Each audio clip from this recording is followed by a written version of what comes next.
China não tem nada de socialista mais. É mesmo? Nada. Já teve. Já teve. E ainda que desde o início tenha sido um regime autoritário, feito com um partido exército, como eu falei, diferente da Rússia, que foi uma revolução que veio de baixo, com massas organizadas a partir de conselhos. A China, essa revolução foi bem diferente. Ela se deu a partir de um partido exército militar, né? Que se fortaleceu muito na Segunda Guerra Mundial, porque eles foram fortemente amados pelos Estados Unidos por causa da Guerra Mundial. Os chineses lutavam contra o Japão. Ah, O sim. Japão tinha invadido a China. E uma parte do território chinês estava sob o controle do que era o Partido Comunista Chinês, coordenado por Mao, que foi militarizado até os dentes pelos Estados Unidos. Só que a ideia do Mao lá na época, não vou entrar aqui em detalhes sobre isso, tá? Ele não via a Revolução Chinesa como sendo uma revolução diretamente socialista, mas sendo uma revolução do desenvolvimento do capitalismo. Uma teoria das etapas históricas, não vou entrar nisso.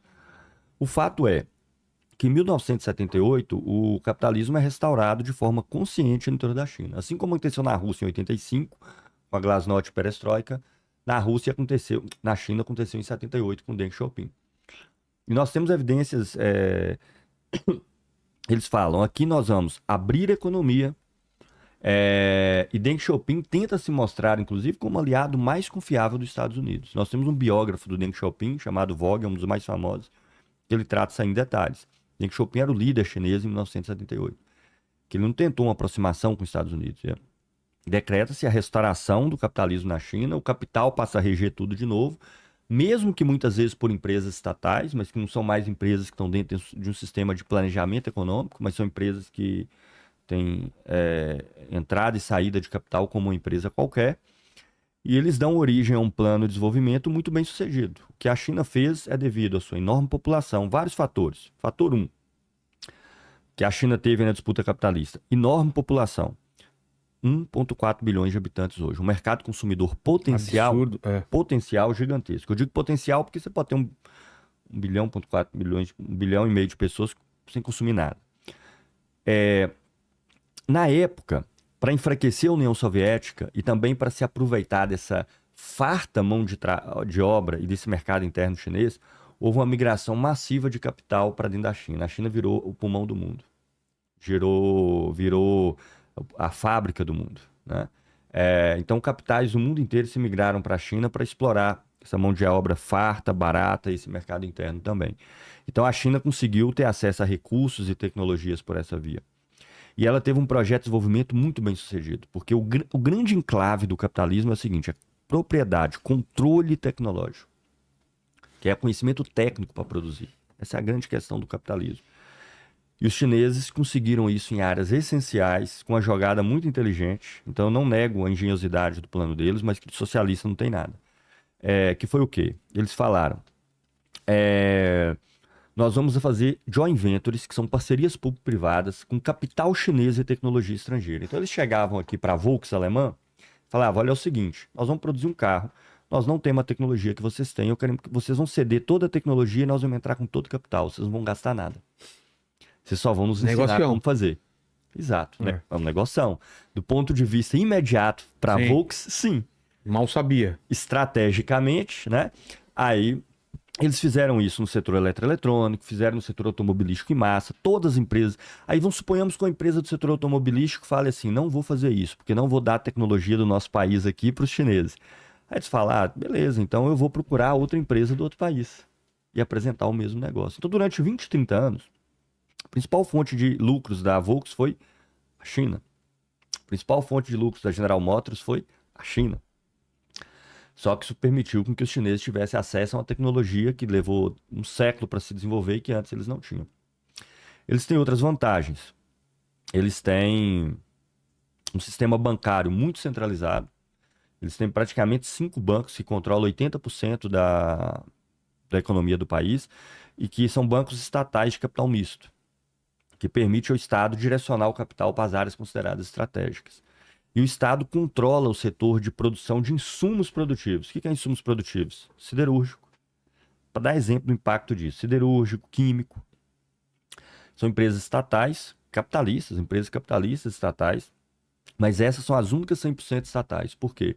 Porque o Estado faz produção em massa 100 mil trabalhadores por unidade, com altíssimo grau de produtividade e ainda vende com lucro baixo, para permitir insumos baratos para todo o capital privado que atua nas empresas que produzem o bem de consumo final, que é aquilo que a gente vai comprar. Então esse é o esquema o esquema de desenvolvimento chinês. Empresas estatais com crédito para financiar e direcionar o capital para os setores estratégicos, produção de insumos produtivos com empresas estatais para criar empresas muito grandes, com alta produtividade e vender a preços baixos para alimentar toda essa cadeia, e em cima as empresas privadas que vão se alimentar de insumos baratos e do crédito estatal. Então ela tem um poder de intervenção que os Estados Unidos não tem, porque o governo chinês consegue direcionar dezenas de bilhões de dólares, centenas até, para setores que são estratégicos e aguentar tomar prejuízo por anos, até aquele setor está produtivo. E com ganho de tecnologia com essas parcerias que foram feitas desde o início dos anos 2000 com as empresas ocidentais. Mas tudo isso sob o grande segredo do capitalismo chinês. Superexploração da classe trabalhadora.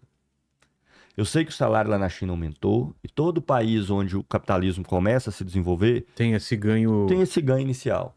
Todo país. E na China também teve. Antes você tinha não dá nem para falar de salário. A maioria da população chinesa no final dos anos 70 era população agrária, que vivia do que eles mesmos produziam, né?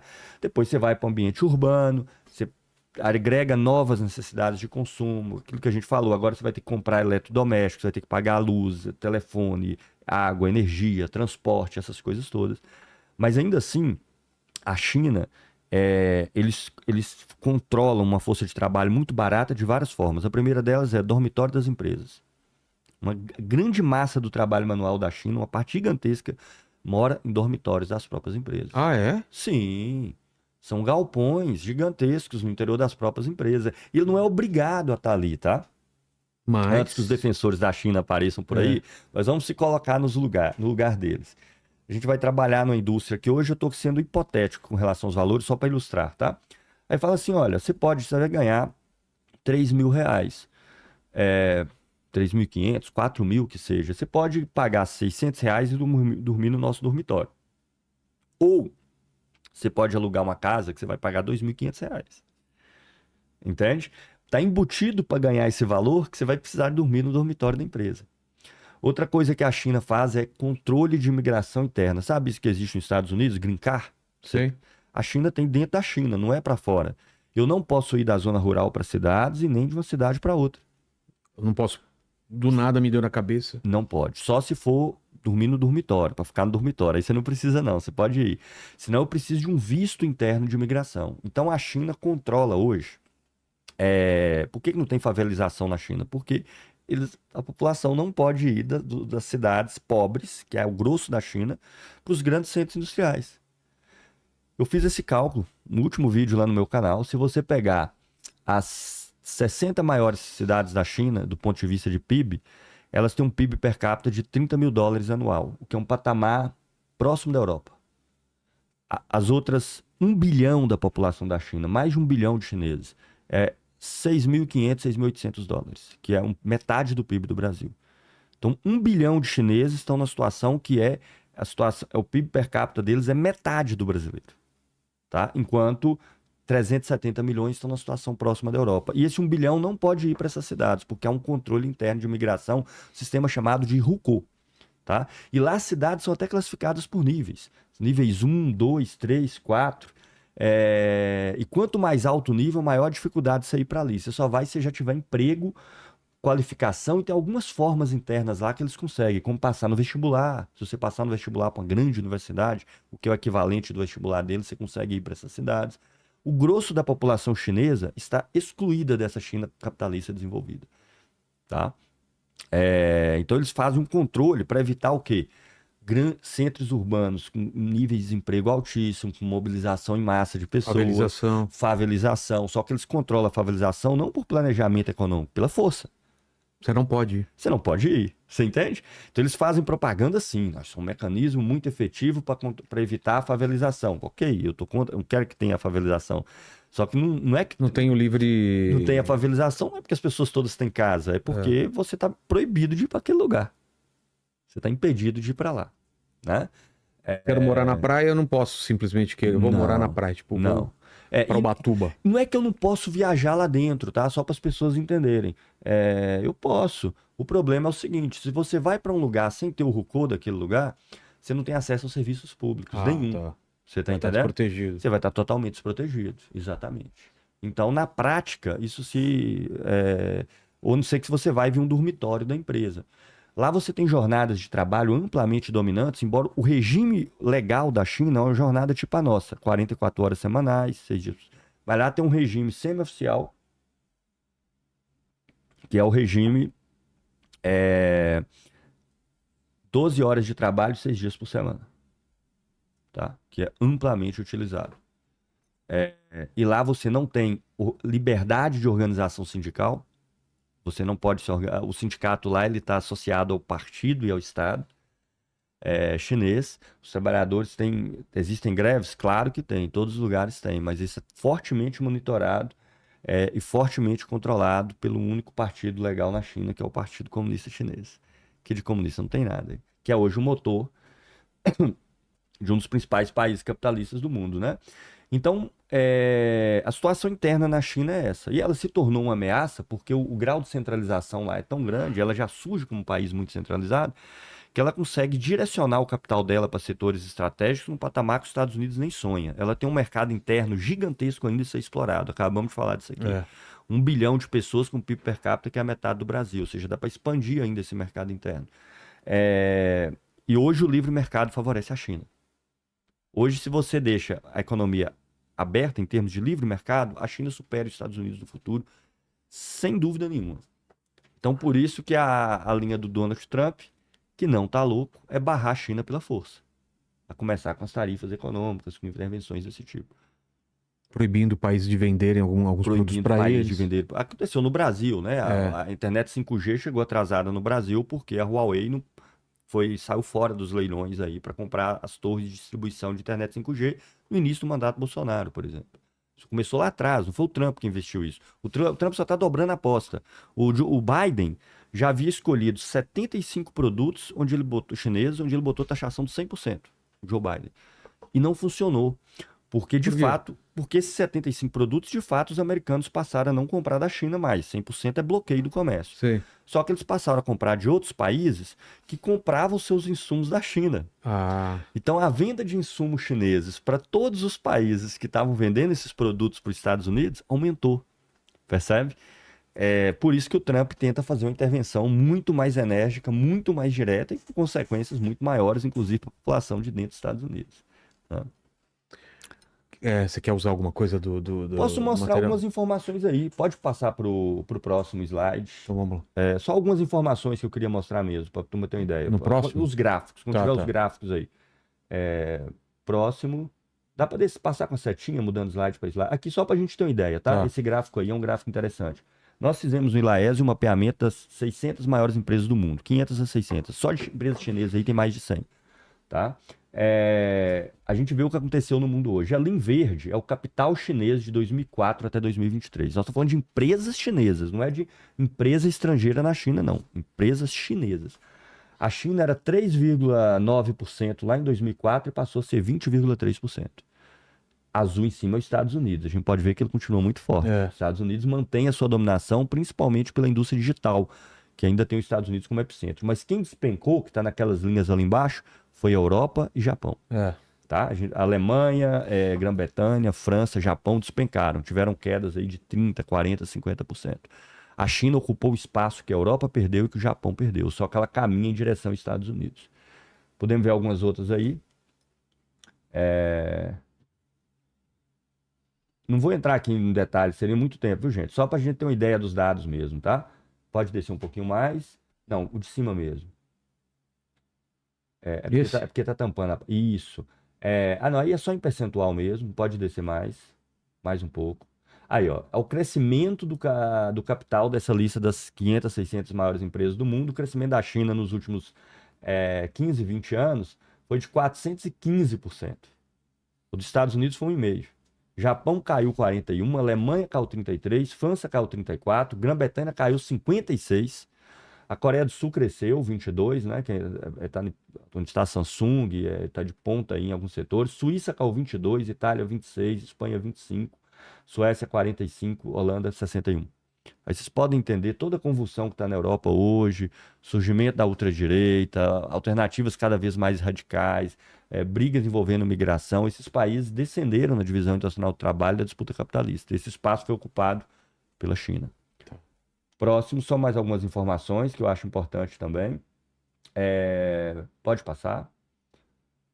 Isso. Aqui, olha, pode descer só um pouquinho só, porque está tampando a parte de baixo. Isso. São todas as empresas chinesas que estavam na nossa base de dados no momento que a gente fez isso aí, ó. Tem uma lista de pessoas que defendem a existência de um socialismo chinês e elas fazem a seguinte contraposição. De um lado, a gente tem o capital privado, do outro lado, a gente tem o capital estatal.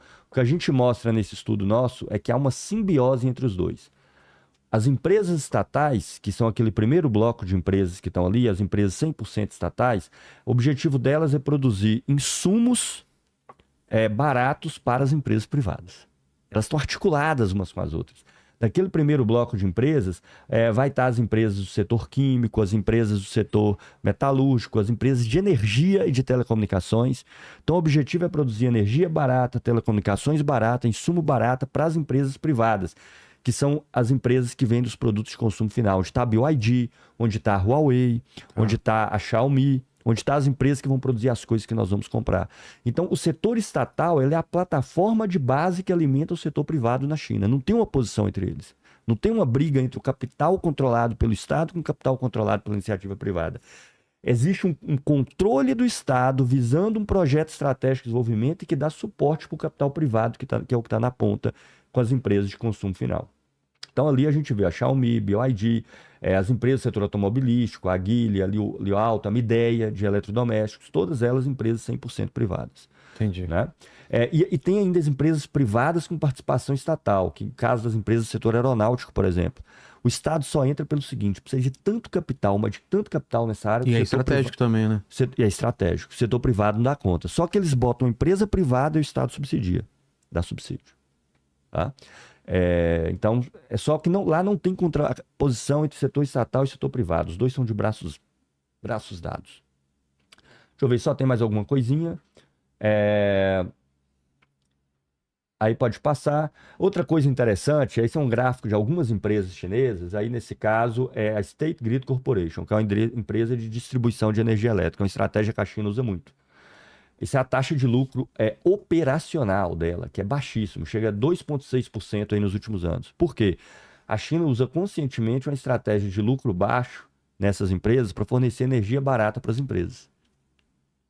Por isso que ela se torna tão competitiva a nível internacional.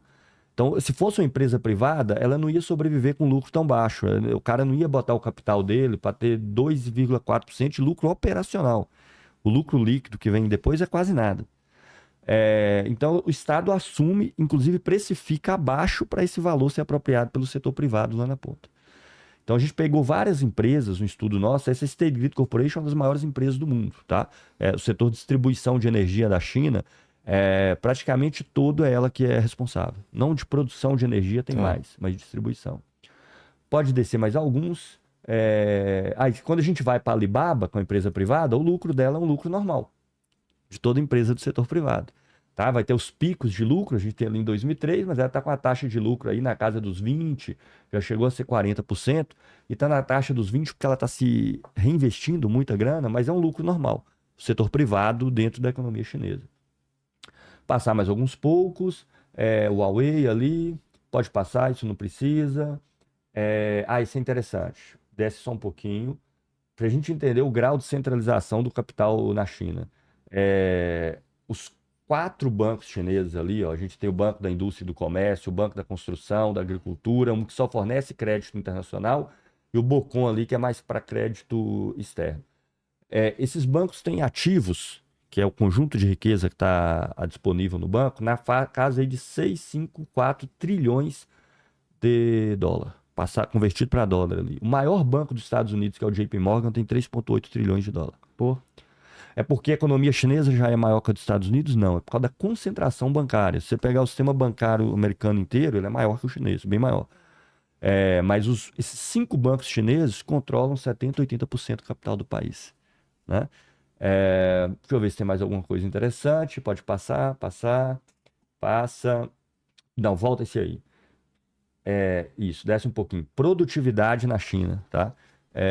A produtividade aqui a gente entende como custo de produção por trabalhador. Não é produtividade no sentido o quanto mais riqueza o trabalhador é capaz de produzir por tempo de trabalho. A gente vê aí que a China, ela ultrapassou em termos de produtividade no setor de meios de produção, onde está aqueles setores estatais, Estados Unidos, Alemanha, Japão, Grã-Bretanha, França. Nesse setor ela está no topo. E por que ela consegue fazer isso? Porque é produção em escala. Uma unidade produtiva lá, ela produz aço, que é tanto aço, mas tanto aço, que no Brasil atenderia o mercado inteiro e ainda sobraria. Nem daria para ter uma siderúrgica dessa no Brasil. E além disso, ela se beneficia de ser uma indústria toda muito nova. Como ela se industrializou recentemente, toda a matriz produtiva lá é recente. Foi feita nos últimos 10, 15 anos.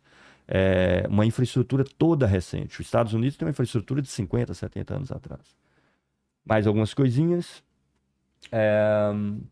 Pode passar. Essas coisas todas eu explico lá. Pode passar. Só ver se... Acho que já tá bom. Era só para dar algumas indicações aí em termos de números. Porque tem um estudo que nós estamos ancorando essas análises que a gente faz da China. O que eu acho importante aqui, do contexto que nós estamos discutindo? Que toda essa estratégia bem sucedida da China, praticamente um único país capitalista que cresce significativamente ao longo dos últimos 15 anos, agora ameaça a hegemonia dos Estados Unidos no mundo. E mais um caminho a qual o capitalismo sempre caminha. E caminha, sim, para um caráter conflitivo e tendencialmente para a guerra com a China no futuro. Tá falando bélico também? Bélico. É inevitável, sabe? Porque você não consegue... Olha o cenário. Os Estados Unidos hoje é a potência dominante ainda. Nós vimos ali. 40% do capital das grandes empresas estão nos Estados Unidos. São capitais americanos. Grandes empresas espalhadas por todo o mundo. Ele é o mais forte, mas ele está perdendo espaço e a China fez uma estrutura de desenvolvimento tão bem feita sobre uma super exploração da classe trabalhadora chinesa, então não tem nada a elogiar desse ponto de vista, não é essa a questão, que o livre mercado hoje favorece a China. Então, o que os Estados Unidos vai fazer? Ele vai deixar a China ultrapassá-lo ou ele vai usar a força para poder bloquear? Exato. Percebe?